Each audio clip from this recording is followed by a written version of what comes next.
예, 나스닥 여름 반등이 마무리가 됐죠. 그래서 이제 그래도 저점 대비해서는 그 어느 때보다 반등이 좀 컸던 때로 보여집니다. 그죠? 이게 아래권에서 나오면 이 퍼센트로 따지면 이때보다 훨씬 더 큰 반등이죠. 이제 문제는 이제 가을, 게다가 이제 지난 금요일에 미선물이 만기가 끝났죠. 그래서 새로운 가을 독도 시즌이 새로이 시작이 됩니다. 여기서 일단은 아직 장기 추세는 깨지 않았다. 그죠? 그리고 제가 설정한 이 장기 추세가 지난번에 딱 장기 추세까지 닿고 반등했다는 점에서 이 추세가 작용을 하고 있다라고 보시면 되고요. 지금 현재 그 추세가 주봉상으로 봤을 때는 이즈음이 됩니다. 예, 여기쯤이 됐는데 이후에 여기를 지켜내느냐가 가을의 관건이 될 것 같습니다. 만약에 이 라인을 깨게 된다 그러면 무슨 의미냐면은 이렇게 되면 거의 지난 10년간의 장기 추세가 이탈하는 겁니다. 이 라인은 심지어 2020년 폭락 때도 지켜냈던 라인인데 이 라인이 추세적으로 봤을 때 여기를 깬다는 것은 뭔가 강한 하방 압력이 있다는 거죠. 특정이나 세력을 분석한 입장에서 지금 현재는 나스닥은 월가가 세력이죠. 월가와 달러 세력이 세력인데 월가의 물량이 다른 개인들에게 대다수가 넘어갔을 때는 반등은 앞으로 계속 또 작아집니다. 이게 1번일지 아니면 2번일지 아니면 아직도 월가의 물량이나 그들이 많이 남아있을 때는 또 반등이 클 수가 있어요. 그거를 좀 더 올려서 팔기 위해서 선물이나 어떤 다른 이벤트를 이용할 수 있다. 1, 2번인가를 봐야 되는데 제 생각에는 저는 많이 넘어갔다는 데는 동의합니다. 1번에 동의를 해서 그래서 반등이 작을 거라고 하는데 근데 제가 예전부터 말씀드리지만 이거는 저의 너무 지나친 음모론일 수도 있는데 이게 어느덧 선물도 그렇고 거래소가 이들의 무차익 공매수, 그러니까는 실질적으로 매수가 아닌데 거의 가격 조작 수준으로 일정 기간에 그렇게 되면 단기에 올리거든요. 그렇게 끌어올릴 수 있는 시스템이 되어 있다면 1, 2번과 상관없이 반등은 여전히 클 수도 있다. 그리고 예전에 제가 2007년, 2008년을 경험했을 때 의외로 반등이 큰 경우 이것도 크다고 여름 반등이 컸다라고 하면 할 수도 있는데 나스닥은 크긴 했죠. 근데 좀 더 큰 반등이 온데 그것이 한 단계 더 떨어진 다음에 그 이후에 크게 나올 건지 그죠? 그것도 모르죠. 아니면 여기 이즈음에서 여기를 지키고 나와주게 되면은 닭한 버블 무대를 되는 거고 여기서 이제 줄줄 흘러내리면은 일본도 그랬고 일본 버블 때도 그랬고 대공황 때도 그랬고 반등은 아주 크진 않고 좀 더 바닥권에서 더 크게 나오는 경우가 있고 다 달라지게 됩니다. 그래서 여러분 주식은 여러분 예측하려고 하지 마시고 대응을 하시면 됩니다. 대응이 되게 중요한데 어떤 대응이냐면은 이평선이 위에 있으면 안 좋다고 말씀드렸죠.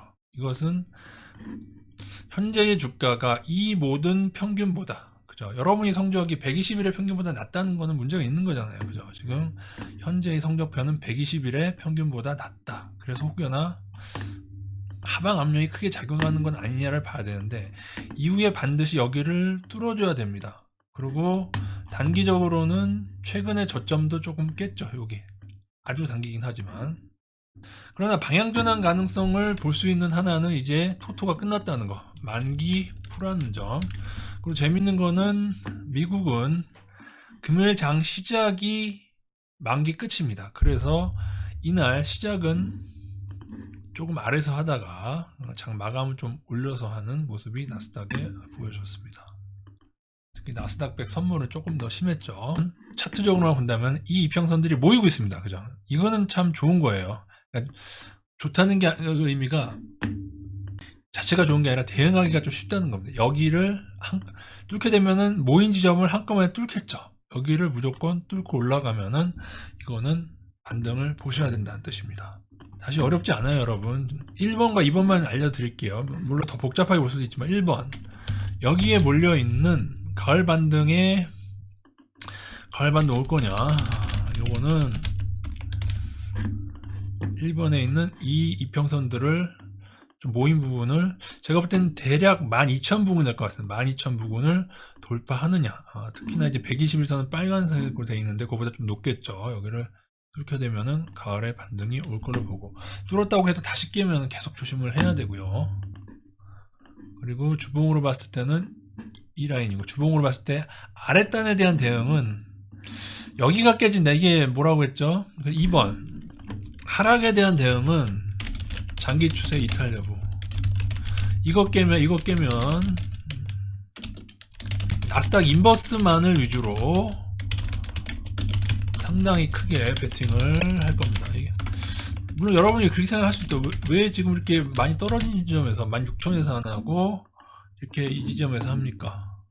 물론 저희 16,000대에서도 이 라인이 추세 이탈했을 때 여기서도 꽤 많이 이것을 가져갔는데 이때보다 더 크게 가져가는 게 정석입니다. 이게 왜냐하면은 여러분 진짜 비극은 1차 하락에서 있지 않아요. 이거는 어떻게 보면은 아직은 1차 하락이잖아요. 그죠? 이게 어떻게 진행되든 간에 어느 순간인가 깨지는데 늦게 깨질수록 이 추세는 올라가죠. 그래서 늦게 깨질수록 더 위에서 깨지게 되는데 그러면 더 좋긴 합니다. 저희들 입장에서는 언제나 이게 깨졌을 때 그 후의 하락이 더 무섭다라는 걸 꼭 말씀드리고 싶습니다. 이게 급등주와 작전주에서 나타나는 현상인데 이게 왜냐하면 월봉이 이렇잖아요, 여러분.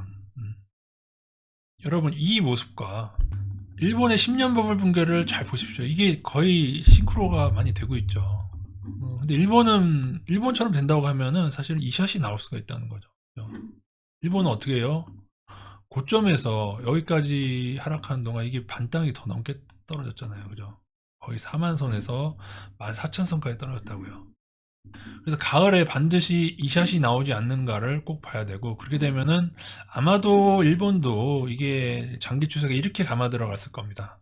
그러면은 아까 말씀드린 여기가 깨지는 시점에서 또다시 하락을 하고 거기서 반등이 뭐 이렇게 나왔고 좀 달라요. 일본 같은 경우에는 상당히 아랫단에서 이 반등이 여러 번 나왔고 닷컴버블 같은 경우에는 지난 말씀드렸지만 이 윗단에서 여기서 좀 이렇게 하다가 훅 떨어지는 방식으로 갔죠. 다 다릅니다. 코스닥은 여기서 심지어 여기서 한 번 더 이렇게 코스닥이니까 좀 작으니까 가능하겠죠. 이걸 3번이나 이렇게 해먹고 폭락으로 갔고 여러가지 했는데 요거는 조금 기대하기 힘듭니다. 제가 볼 때는 아무리 부채 공매수가 된다 3번까지 힘들고 요 샷을 정말 그 제도가 아까 말씀드린 대로 거래소가 그 정도로 썩었다면은 이 샷이 좀 큰 경우를 생각을 하셔야 됩니다. 그래서 두 라인에 대한 대응으로 간다. 예측하려 하지 마십시오, 여러분. 너무 뭔가를 재단할 때, 그러니까 저도 지나고 보면은 제가 그 적중도가 떨어지는 해가 제가 뭔가 먼저 거기다 가두를 쳤을 때 그게 안 좋은 경우가 있어요. 이건 누가 알겠습니까? 반등도 얼마나 클지. 그러니까는 그대로 따라가도록 하고 이 세 가지가 작동은 하고 있습니다. 이건 장기적으로 계속 먹혀드는 거. 금리와 인플레와 우크라이나. 근데 인플레는 제가 말씀드렸듯이 언제든지 천연가스나 농산물 이런 애들은 또 떨어지기 시작하면 엄청 많이 떨어집니다. 여러분이 겪어보셔야 하는데 감안은 하되 나중에 만약에 여러분 금리가 오르는데 지수가 반등하면 어떤 뉴스가 나오는지 아세요? 이런 식으로 하면서 예를 들어서 금리를 0.5%를 향후에 올리면 안 좋은 거잖아요. 근데 1%를 안 올리고 0.5% 올렸다 하면서 또 반등하고 그러니까 이거는 다 의미가 없어요. 이런 식으로 접근하는 거는 의미가 없단 말이에요. 토토놀이 월가가 지금까지 해온 토토놀이는 이러한 모든 시장의 예측과 9시 뉴스에 벗어났었다라고 말씀을 드리고 싶습니다. 그래서 저희는 그대로 대응을 하도록 하겠습니다. 향후에 우크라이나 전쟁이 언제 끝나냐에 따라서 이들이 선물 노래도 그렇고 이게 다 달라질 것 같아요. 만약에 우크라이나 전쟁이 가을에 끝나게 된다면은 그걸 빌미로 얘네들이 선물 상방을 크게 쌓겠죠. 그러니까 선물 상방 쌓이는 거를 확인하고 대응하는 것이지 전쟁이 어떻게 될지는 그 누구도 알 수는 없습니다. 여러분. 우크라이나 전쟁이 끝나게 되면은 곡물에 대한 인플레도 금방 줄어들겠죠. 현재의 결론은 가을 반등도 가능성을 열어놓은 투자, 새로운 톡톡 시즌이 열려서 그렇습니다. 이평선을 회복 못하고 장기 추세가 깨질 경우 그리고 외국인의 수급이 안 좋을 경우에는 지난번에 더 큰 조심할 예정이고 제일 중요한 거는 향후의 장기 추세입니다. 이거 여러분 보고 있지 않으면 놓쳐요. 보고 있지 않으면 놓친다고요. 보고 있지 않으면 여기서 한 단계 한 10% 정도 제 생각에 떨어지면 깨질 것 같은데 10% 더 떨어지면 더 싸다고 달려들게 되지 이게 그렇게 안 된다고요. 그러니까 장기 추세는 매우 중요합니다. 장기 추세가 깨질 때는 뭔가 큰 힘이 작용하는 거죠. 그죠?